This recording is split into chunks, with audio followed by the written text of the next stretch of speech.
Ochiqchasiga men 6 yildan beri bolamni futbolga olib yurib, endi akademiya degan so'zni tushunishni boshlayapman. Sababi biza Odil Ahmedov akademiyasiga ham borganmiz va nima oti, Lokomotiv akademiyasiga ham borganmiz.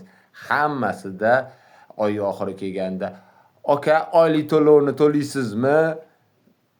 Bir baloga pul yig'yapmiz." Bunyodkorga 1 hafta bo'ldi o'tganimizga. To'g'ri, yil boshi hamma akademiyada balkim qiladi, lekin men endi his qilishni boshladim. Hech qanaqa oylik to'lov yo'q, besplatniy osnovada.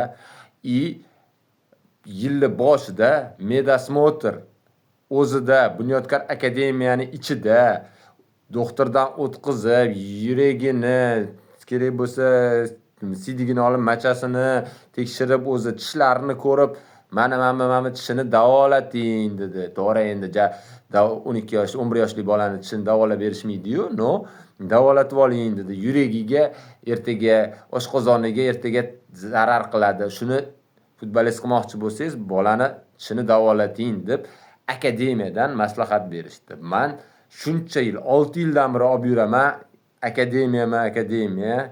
Mani bolam akademiyada o'ynashi kerak, частный klublarda o'ynamaydi deb.